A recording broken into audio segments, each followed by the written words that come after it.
Bonjour et bienvenue sur Comment transformer sa vie. Aujourd'hui, je vous partage le troisième volet du défi de Stéphanie Millot.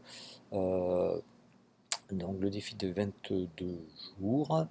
Donc c'est donc bien le troisième jour. Et aujourd'hui, c'est comment apprendre à dire non. Non. Voilà. J'ai appris, ça y est. Non, c'est pas si facile que ça. En fin de compte, moi, pour moi, ça a été un petit peu difficile.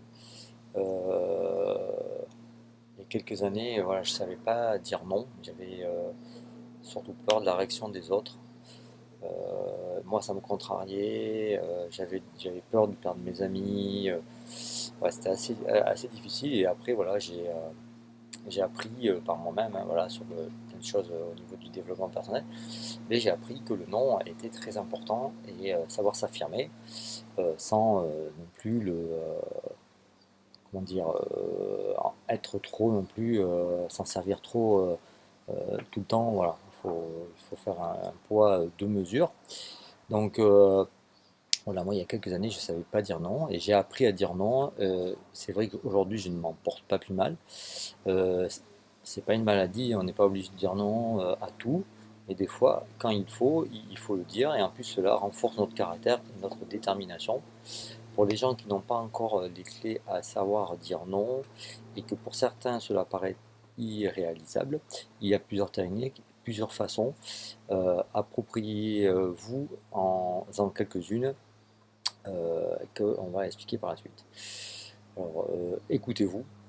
Un ami qui rend jamais quelque chose qu'on lui prête, à chaque fois qu'il va vous demander quelque chose, vous avez une angoisse qui vous arrive, vous êtes contrarié, euh, et vous avez forcément, vous ne savez pas dire non. Alors, si vous avez l'impression l'impression de vous sacrifier, dans des camps de votre volonté, vous devez refuser. Ça, c'est pas évident. De même, sachez quelles sont vos priorités et vos limites. Tenez-en compte avant d'accepter de rendre un service qui vous coûte. Euh, Après aussi, voilà, il faut prendre son temps. Ne vous précipitez pas pour répondre à votre interlocuteur. N'hésitez pas à prendre le temps de la réflexion.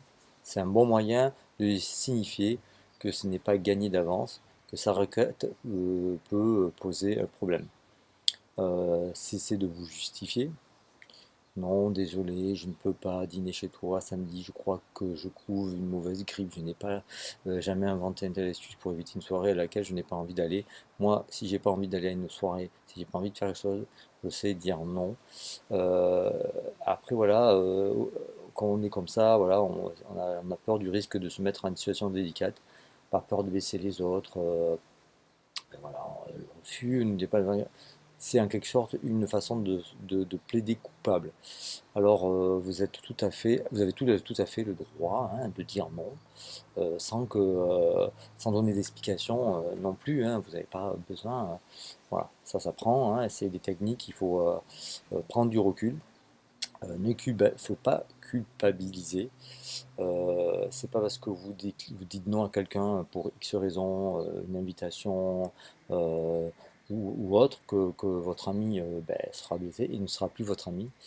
Euh, Si ça se trouve, lui, voilà, lui, il sait dire non, et puis quand il dit non, voilà, c'est non aussi. Voilà, donc votre entourage ne va pas rejeter, ne va pas vous rejeter parce que vous dites non. Voilà, il faut prendre conscience de ça.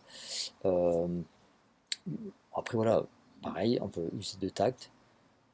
Voilà, on peut dire non, c'est bien, à condition de trouver le ton et la forme adaptée. Un non sec et brutal, ça fait un petit peu agressif, voilà, mais on peut dire désolé, mais je n'ai pas le choix. Voilà, votre refus s'en trouvera ainsi adouci. Tenez bon, il faut tenir bon aussi parce que c'est vrai que la personne peut insister. Voilà, il faut arriver à tenir le cap, c'est pas évident. Euh, bon, après, vous pouvez trouver, voilà, des alternatives. Si vous pouvez vous résoudre à dire non, si vous ne pouvez vous résoudre à dire non, cherchez une solution de substitution. Ça va vous coûter d'amener votre voisin chez le coiffeur mardi. Euh, alors que vous pourriez le faire sans problème mercredi. Proposez-lui de décaler son rendez-vous au lendemain. Bon, voilà, il faut, euh, il faut négocier un petit peu aussi, voilà. Et bien sûr, comme je le dis sur mon blog, il ne faut pas abuser du non. Ça, c'est super important. Alors, après, voilà, moi, je peux pas vous dire, je peux pas vous en dire, voilà, vous en dire plus, excusez-moi. Euh, Venez voir le partage que j'ai fait sur mon blog. Et j'ai aussi, comme je le dis à chaque fois, il y a plusieurs techniques hein, d'apprendre sur le développement personnel. Il y a de la lecture en tout cas, s'entourer de bonnes personnes qui peuvent vous aider et surtout aussi il y a la lecture, comme moi je l'ai fait beaucoup, j'ai beaucoup lu de livres de développement, de livres aussi de gens qui réussissaient dans la vie, donc voilà, c'est les comportements qu'ils avaient. Et donc là, j'ai trouvé un petit livre sur Amazon. Bon, il y en a plein, hein. Donc moi, je mets la description de ce livre, Savoir dire non. Et c'est Marie Adou qui a écrit ce livre. Et voilà, j'ai sélectionné ce livre parce il est assez bien. Dans le truc, moi, je ne l'ai pas lu, je vous le précise, je ne l'ai pas lu. Je ne veux pas lire tous les livres, hélas. Euh, et en tout cas, moi, je sais dire non, mais après, voilà, j'aurais pu donner peut-être plus d'indications sur, euh, voilà, donc sur ce livre-là, un petit récit, alors voilà, mettant en scène des difficultés à dire non, où vous allez forcément vous retrouver dans votre propre situation, commencer par raisonner, de quoi avez-vous peur en disant non, voilà, c'est surtout ça, voilà, ces peurs sont-elles fondées, éviter la fuite et le mensonge chronique, parce qu'en fin de compte aussi, c'est vrai que quand on ne sait pas dire non, on peut aussi arriver à dire des mensonges. Voilà, il faut pas dire des mensonges, il faut pas culpabiliser parce qu'on dit non, culpabiliser. Voilà, bon, en tout cas, voilà, venez faire un petit tour sur ma petite page, j'en dis un peu plus. Voilà, j'ai juste vite fait un petit étal de ce que j'ai écrit. J'espère que vous aurez aimé cette petite vidéo. Si vous l'aimez, faites un petit like. Pensez aussi surtout à la publier, hein, à partager.